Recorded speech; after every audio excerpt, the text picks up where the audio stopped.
好啦，咁啱先介紹咗啦，一隻手咧就會用一卷咧5cm 乘13米嘅繃帶，咁喺澳門市面上咧買到咧都係6米7米嘅啫，所以咧呢啲咧就有可能就需要喺香港買或者喺外國訂翻嚟啦。咁首先啦，要拉高少少呢次首先。咁首先啦，喺呢個位開始紮嘅，但係咧你要記住，而家紮嘅第一步咧就唔可以就太緊嘅，就要慢慢即係鬆少少紮，鬆少少紮。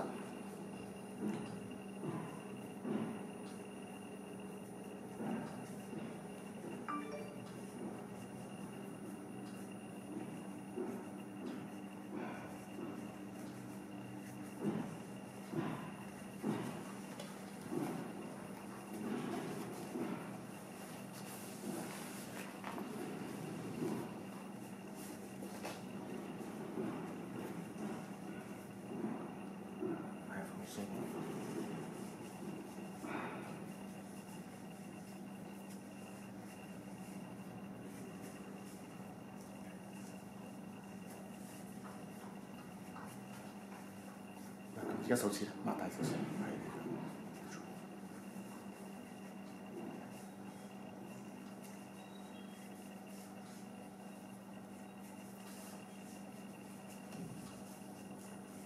好揸住先。咁啱先我哋就已經預製咗一個 padding 啦。咁個 padding 係等於一卷嘅繃帶咁長㗎啦，咁就捲埋做咁嘅樣嘅啫。咁啊擺翻上去啦，咁係指骨咧就會係放喺成個padding 嘅中間啦。咁呢度咁啊呢度確保呢度都有得保護，後邊都有得保護啦。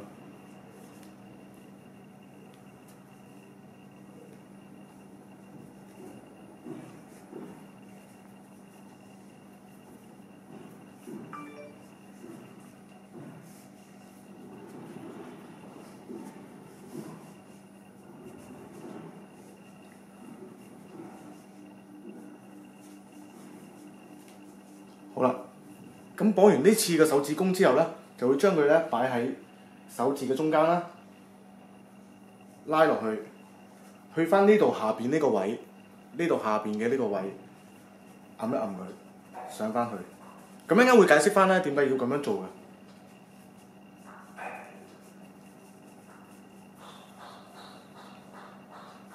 咁樣啦。嗱，隻手向下少少，係啦。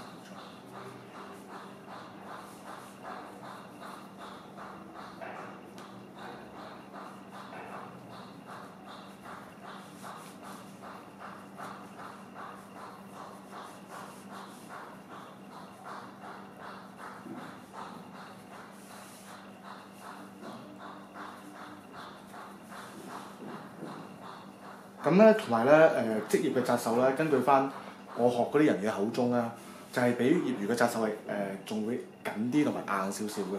咁個原因就係咧職業拳擊咧，咁個拳套比較薄啦，咁同埋通常咧啲選手咧嘅力量啦就會比係業餘嘅大啦。咁如果唔係紮緊啲嘅話咧，好容易咧指骨呢啲位置咧就會容易骨折咁樣插出嚟嘅啲甚至乎。所以一陣間咧喺繃帶嘅使用啊，同埋喺一陣間喺用膠布嘅使用上邊咧，有啲嘢注意，我一陣間會再講翻。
實咁好啦，咁而家咧我哋就會用拳擊專用嘅膠布啦。咁我哋做翻個綁翻隻手，加固翻成個結構嘅。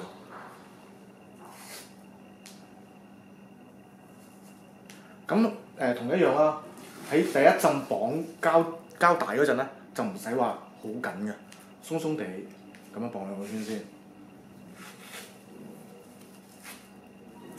咁好啦，咁而家咧我哋就會做6條咧，大概15 cm 度嘅繃帶出嚟啦。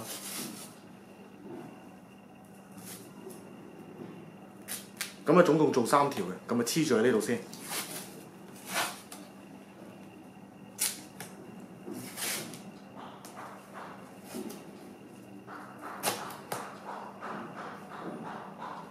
呢啲膠帶咧就而家我哋就要將佢分開一半啦。咁你見到好容易撕落嚟嘅啫。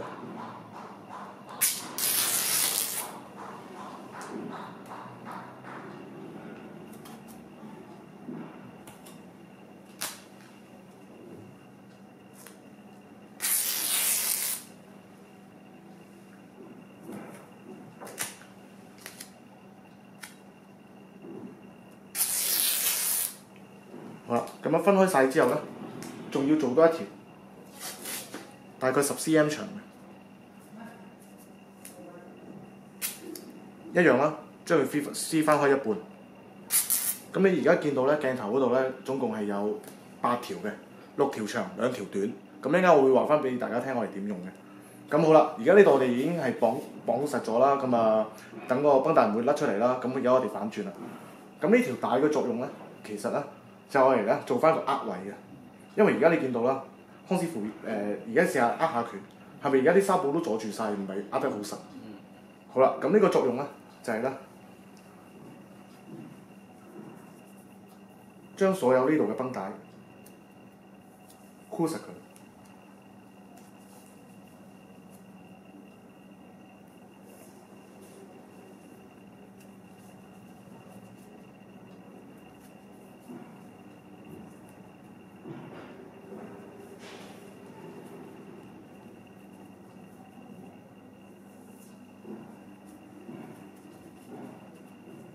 咁咧短嘅膠紙嘅作用咧，就係我嚟封翻好嗰個接口啦，等佢唔怕鬆嘅。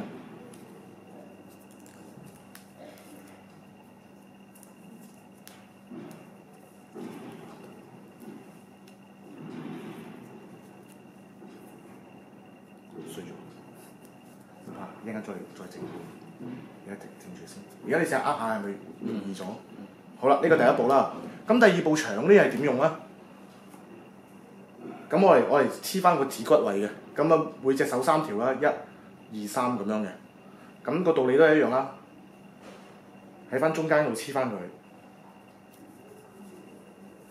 跟住倒翻喺呢度咧就接一接。嗱你記住喎，只可以接一接嘅啫。有啲咧拳手教練咧就中意捲到好似一條線咁，咁喺職業拳藝嚟講咧係唔容許嘅，只可以接一次嘅啫。咁擰翻轉個拳頭啦，揸實佢啦，揸實拳頭，係啦。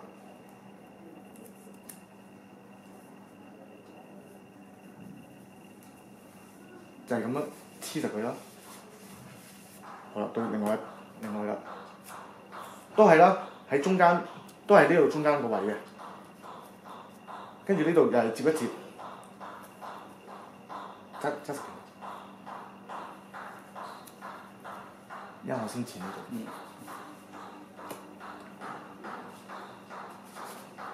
好啦，輪到最尾啦。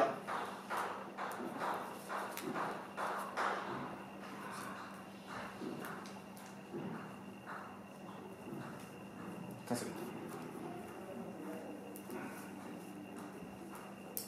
咁多餘嘅剪咗出嚟，一係就搣咗佢啦。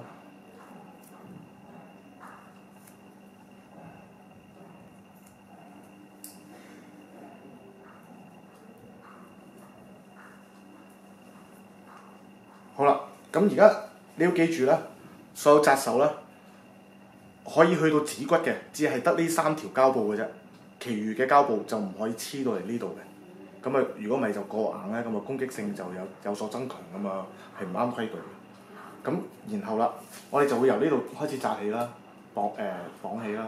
記住喺呢個階段嚟講咧，都唔可以用綁得太實嘅，因為拳手咧而家係未熱身嘅。咁如果熱咗身，同埋佢進行緊比賽嗰陣咧，佢隻手會膨脹。咁如果而家已經綁得太緊嘅話咧，到時咧佢啲血就運行得唔好咧，咁就會影響到個拳手。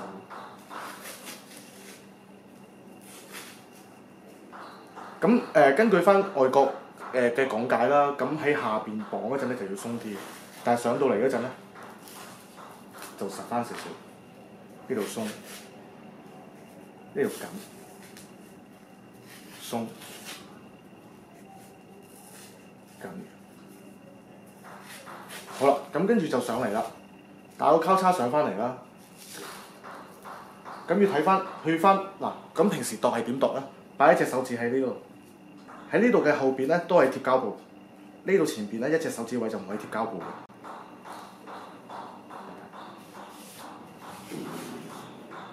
屋實拳頭，好，擘大，屋實拳頭，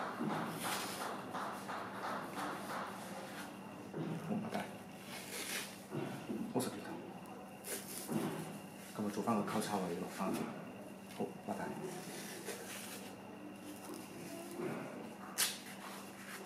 好啦，輪到個手指公啦。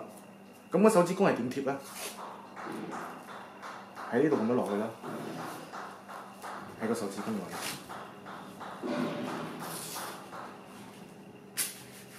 咁咪一條啦，咁咪做多一次。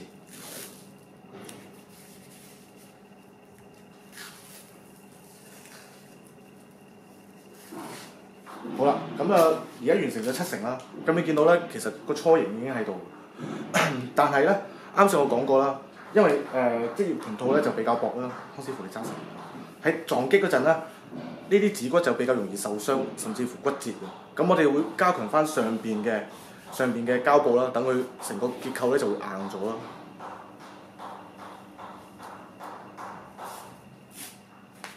呢度就會俾少少壓力佢啦，等佢硬少少啦。但係記住，底下呢個部分咧就唔好俾咁多壓力佢。如果唔係咧，佢會阻住啲動植物嘅血液流通啦，咁啊到時就會影響咗隻手。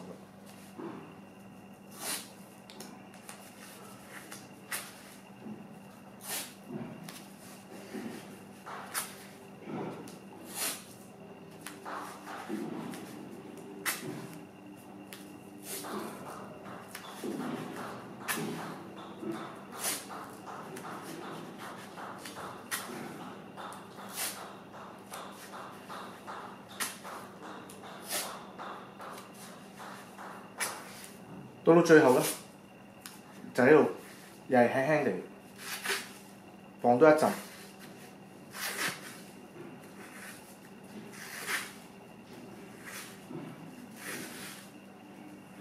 好，咁啊，你展開呢一度，等你呢度有多啲空間。呢度開少少嘛，好啲。好，你打開隻手。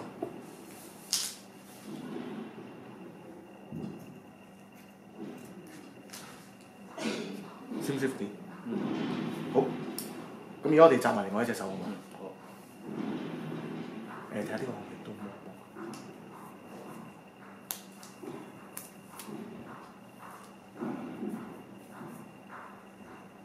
好，咁樣。一樣啦，由個手腕開始啦。呢個我依家可能連呢個都包埋。包埋。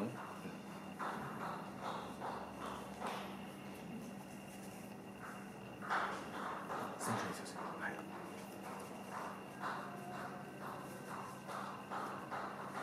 咁當然啦，溫馨提示啦，比賽嘅時候咧，任何飾物都要剝咗佢嘅。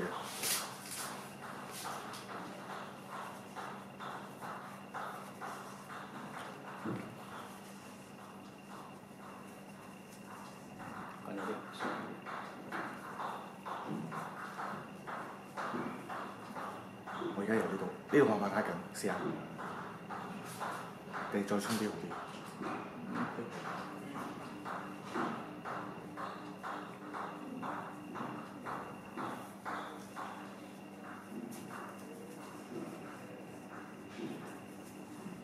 好啦，要擘大隻手，係啦。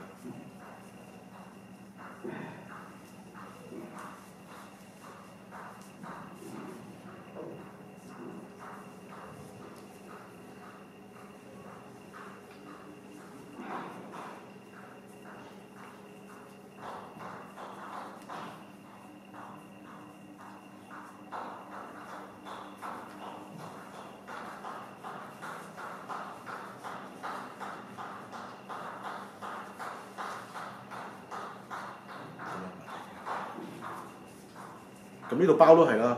個紗布嘅中間就咁啱先會係個指骨位嘅。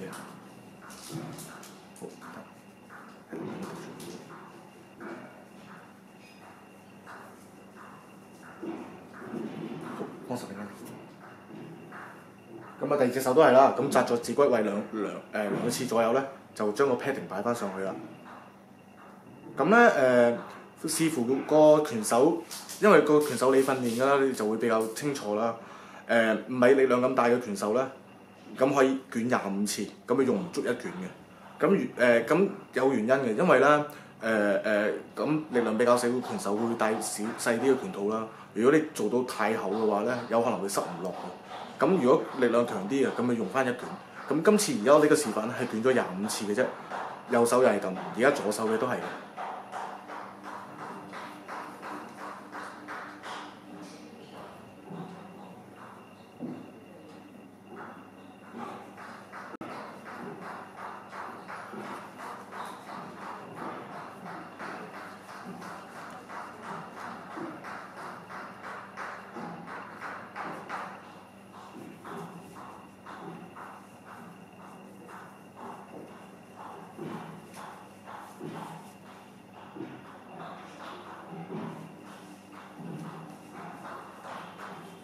咁一樣啦，喺度做翻個位出嚟啦。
抹緊一齊。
咁啊同啱先右手嘅一樣啦，反翻轉頭。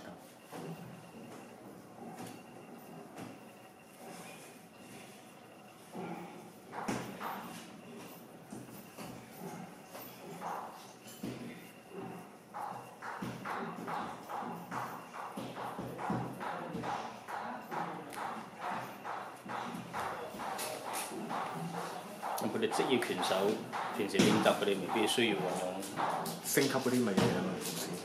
所以要基本上升級啲先係啫。係啦。咁平時都係自己搞普通手勢咁講嘅啫。但係你比賽咧有佢自己規則，所以就一定要跟翻佢嘅規則嚟講翻，亦都對自己有利。即係佢話佢意思就係如果你紮得好嘅，保護到高手。咁啊，乜都值翻晒。佢亦都識好多人啦，就唔注重呢樣嘢啦，就為咗個拳手，真係拳斷骨。會㗎。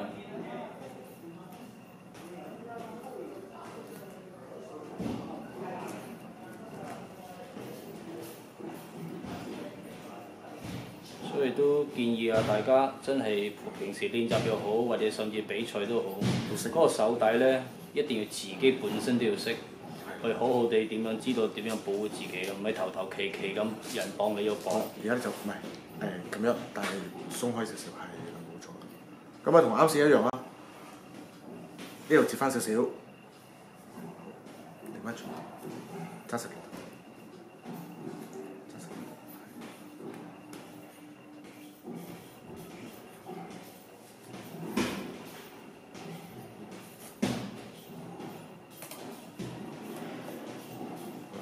反轉。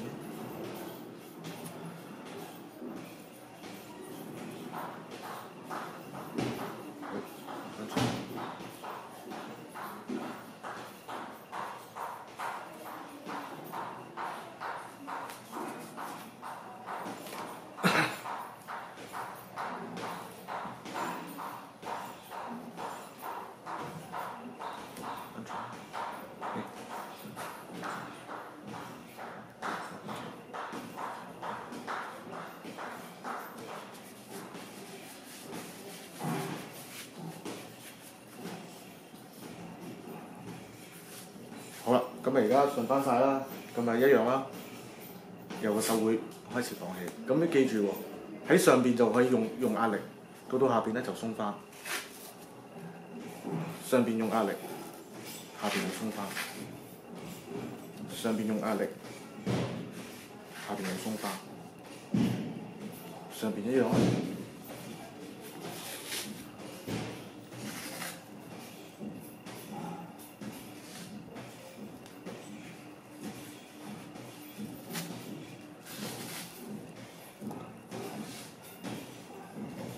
跟住呢度上翻去啦，一樣大家記住咧，係要一個指骨位嘅，綁嗰陣。咁啊上嚟嗰陣咧，有一個指骨位咧，就已經係合格㗎啦。即係佢裁判規則規定嘅。係啦，冇錯。呢度跟住無別你職業拳擊嘅話，咁有啲打開泰拳嘅，佢拳鋒嚟攞啲膠布都係唔得嘅喎，都係唔合法嘅，即係唔合。泰仔最興係乜嘢咧？就攞呢啲膠紙喺綁紗布之前咧，已經綁落貼落喺隻手度嘅，就一定唔得嘅職業拳擊。即係俾人撳落去呢度係唔係話硬物咁咯？係啦，冇錯啦。啲貼膠布俾佢撳落去咧，就係硬物嚟嘅，打泰拳嗰啲。係啦，冇錯啦，佢哋就興咁樣嘅，我哋保護翻個拳手嘅。但係喺拳擊角度嚟講咧，你咁樣保護自己咧，其實又傷害到人咯。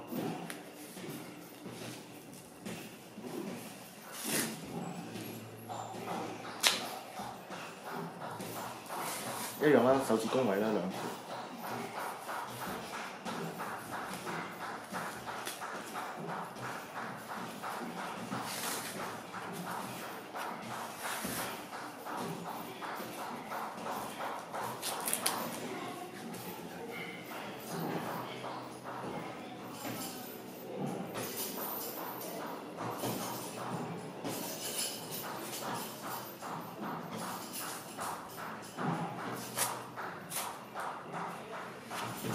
好啦，咁啊手指公又紮咗啦，呢度已經準備好啦。咁同啱先一樣啦，底面咧就嗰一陣硬緊少少嘅。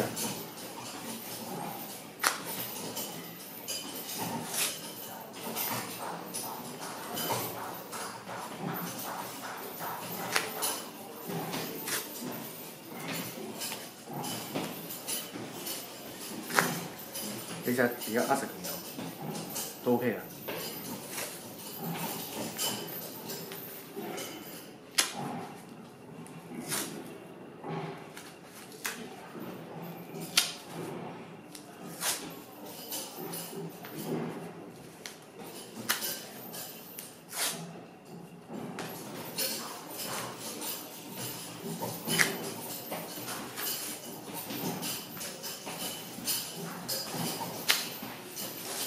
好啦，而家呢度捲多一次。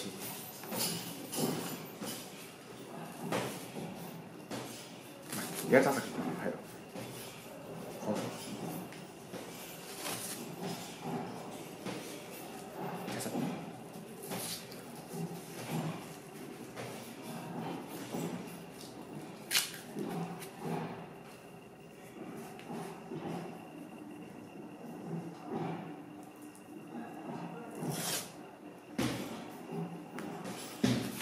最後嗰一陣咧，記住唔使點壓，唔使點壓力，即係固定翻佢就已經 OK 嘅。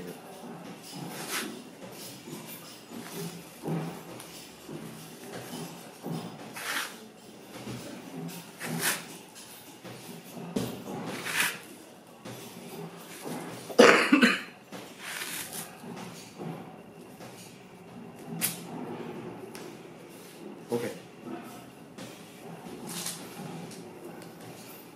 你睇下呢度咧，需唔需要好似啱前咁剪一度？呢度啊。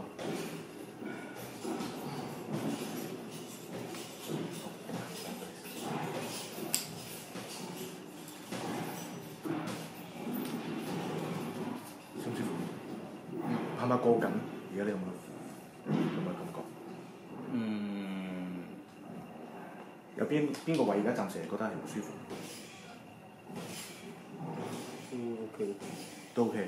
咁比賽啦，我哋用8安士嘅拳套啦，咁啊全部都係綁繩嘅。咁而家我就講解下點樣綁。好啦，咁啊鬆晒所有繩先啦。咁啊俾個拳手入翻個拳套啦。好，呢度入去。小心啲啊！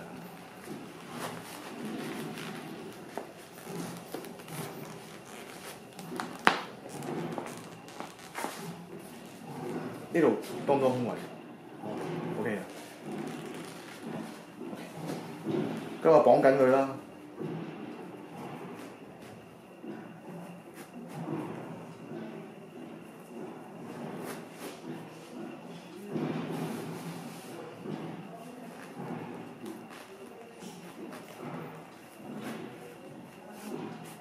OK。好啦，嗱，呢隻就得啦，係啦。喺呢度啦，呢度呢個位嘅，唔使綁得太近嘅，70度啦，70度已經 OK 啦，咁樣啦。咁跟住嚟到呢度，唔係 sorry，唔好意思，我做錯啲動作。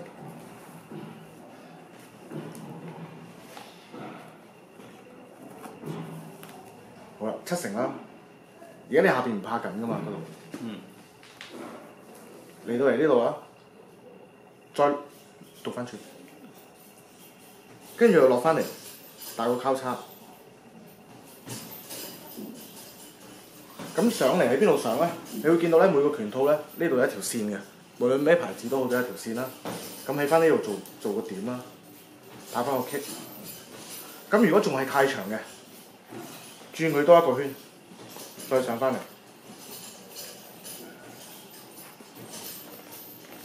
喺度打個蝴蝶結，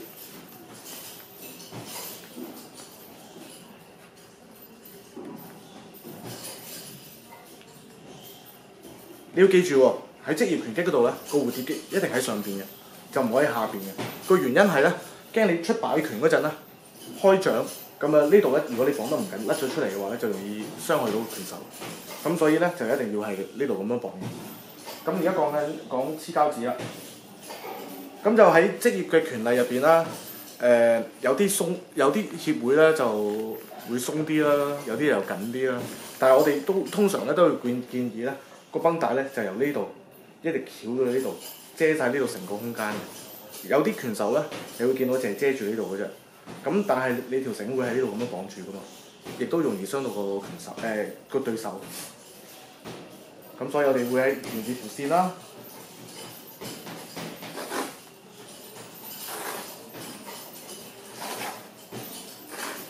一路翹落去。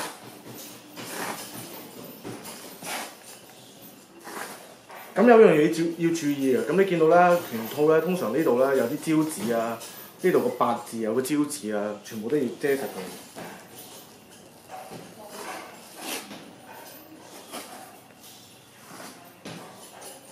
咁啊為之 OK 咯，最緊要咧個蝴蝶結咧就一定唔可以突出嚟，一定要貼住佢下邊嘅。有啲咧甚至乎咧會叫你呢一粒的啦，好似鞋帶嗰度最尾嗰度呢個點咧，就要直情剪咗佢嘅。好，呢隻咁一樣啦，鬆翻晒個拳套，等個拳手可以入落去啦。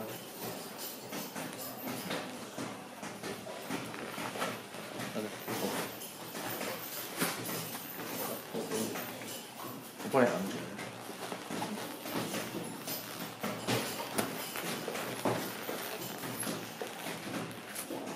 好，咁啊一樣啦，鎖翻緊個拳套啦。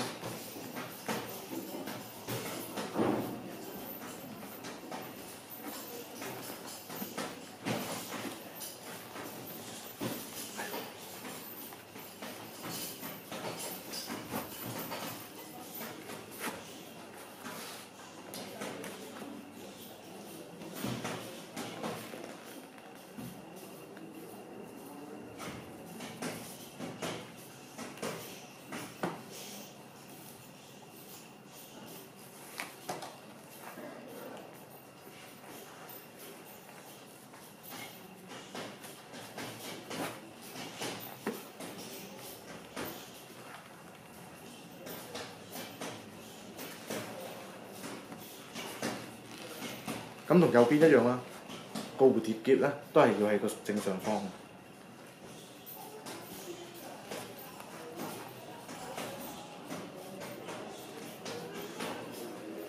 咁好緊。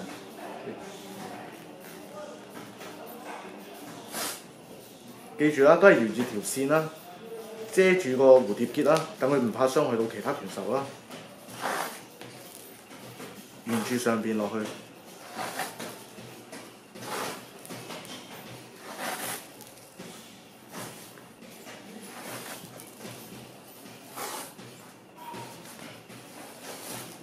同埋個 label 啦，一定要遮住啦。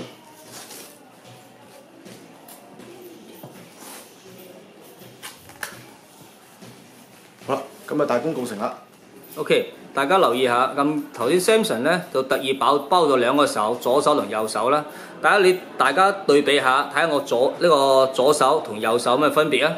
係嘛？你見到好明顯見到左手嚟講咧就比較緊嘅。咁你見到綁咗一陣之後咧，嗰啲位置咧已經係二黑色㗎啦。點解？代表啲血液唔通啦，係嘛？咁樣咧練到唔係保護啦，可能會傷害咗對方嘅時候。當你對你嘅手喺麻痹嘅話咧，你點樣出拳咧？好快你嘅手咧就自己打殘自己啦。所以要記得倒翻轉嚟講，呢個手綁得比較正常好嘅話，你見到唔會有二黑色嘅現象喺度啊，同埋咧手指公位啊各方面嘢都係一個好正常嘅位置咧，留意下，咁就平時咧係活動正常嘅，喺到係揸拳嗰時咧適當係鎖緊咗位置，咁就呢個就係佢好標準嘅呢個綁法嚟嘅。你留意下呢個比較啦，所以記得呢個手帶係綁得好嘅就保護你嘅手，綁得唔好嘅可能會令到你嘅手受傷之時，仲係會令到你嘅技術發揮咧會係好大嘅阻礙嚟嘅。呢個留意下。